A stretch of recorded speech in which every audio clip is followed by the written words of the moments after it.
Hey, welcome back. This is going to be the second big section of the philosophy series.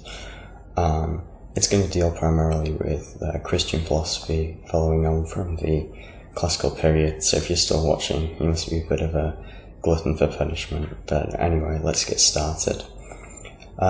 So we ended our history of Republican Rome 3 episodes ago with the crowning of Emperor Caesar Augustus, the son of General Julius Caesar. He was, as you might remember, recognised as a Diviphilos, or a son of God.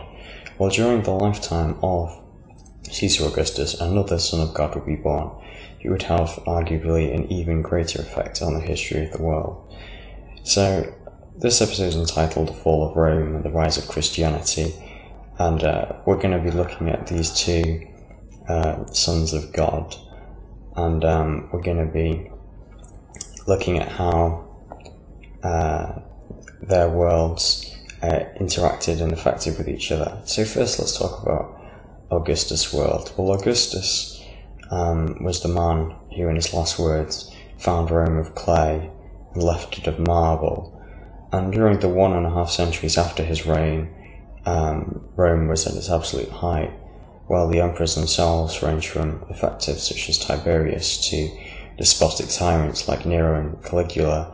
The empire was able to expand its borders, build new aqueducts and roads, and enable trade and prosperity. And shortly after Augustus, the empire reached its largest territorial extent.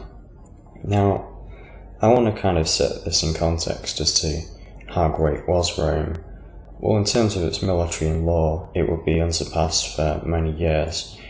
Rome managed to hold on to the area around the Mediterranean for about 500 years, from roughly 100 BC to 400 AD.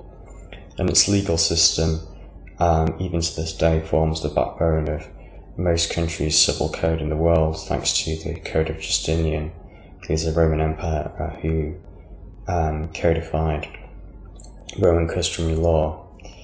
Now, I think it's important to realise that Rome's achievement was due to its stability, not really due to its size. I mean, it wasn't the biggest empire that the world had seen at this point, compared to the contemporaneous Sasanian Empire, which was the successor of Persia, you remember, the big scary power next to the Greeks, or to Alexander's earlier Hellenic Empire, which we talked about.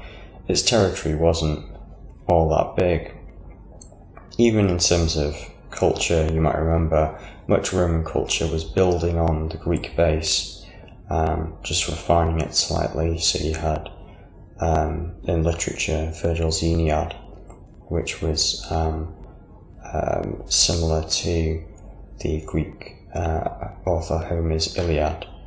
And even in the case of sculpture, the most visible sign of Roman success, the Romans had the advantage of later having their works recut during the Renaissance by some of the finest Italian craftsmen.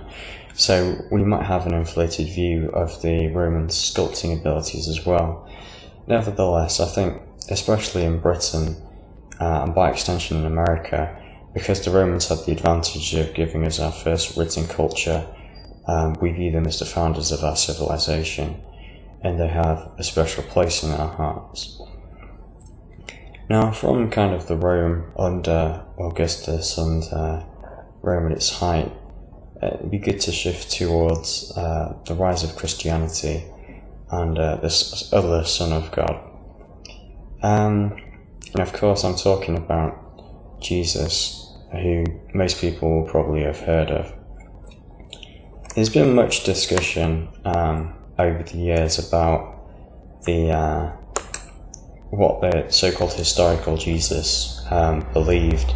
I mean, you remember we talked about Socrates in one of the early episodes. Well, like Socrates, Jesus didn't write down anything himself that we still have. And there have been many people who tried to put words into Jesus' mouth, much like the followers of Socrates tried to put words into his mouth, and they've projected aspects of their own personalities and their own worldviews onto this historical figure. So I think it's very hard, it's virtually impossible to get back to understand what this historical figure said if it was different from the Jesus that we have in the Gospels today. So I think I'm going to sidestep this issue and go with the Jesus that we find in the Gospels, because this is the Jesus that's influenced much of Western thought. Even if you don't believe in the Jesus of the Gospels, this is the Jesus that's had the most impact on the way that people in the West view the world. So let's kind of summarise Jesus' life. Well, he was born in Judea, which was a Roman province. The people of Judea were the Jews, so they viewed themselves as ethnically separate and religiously separate from the Romans. And perhaps the most obvious difference between the Jews and the Romans was that the Jews believed in one God, so they were monotheists, whereas the Romans believed in many gods, they were polytheists. And of course, because the Jewish priests insisted only one God was true, this was a source of contention for the Romans, who preferred to assimilate various gods into their pantheon. So against this backdrop, Jesus was born into an occupied country, Judea, occupied by the Romans. And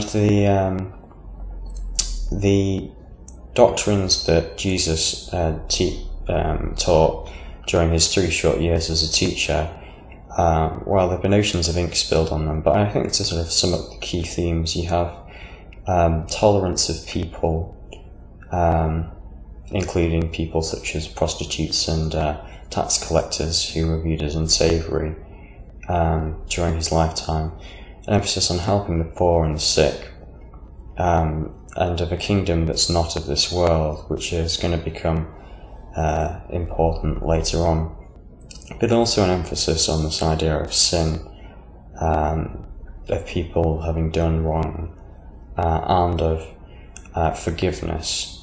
Now, Jesus ultimately met his death at the hands of the Roman authorities, allegedly for an insurrection, or inciting the people of Jerusalem against the Roman authorities, and he was killed on a cross by crucifixion. Now, Christians believe that he rose again shortly afterwards, and this was the beginning of the doctrine of salvation, which became so influential. I'm going to discuss a bit more of that later. And it's thanks to Jesus' followers that his ideas were able to spread throughout the Greco-Roman world, particularly thanks to Paul of Tarsus, who had one foot in the Jewish world because he was Jewish, but also one foot in the Greek world because he was a Roman citizen. And so he was able to communicate these ideas in a form that the Roman citizens would understand.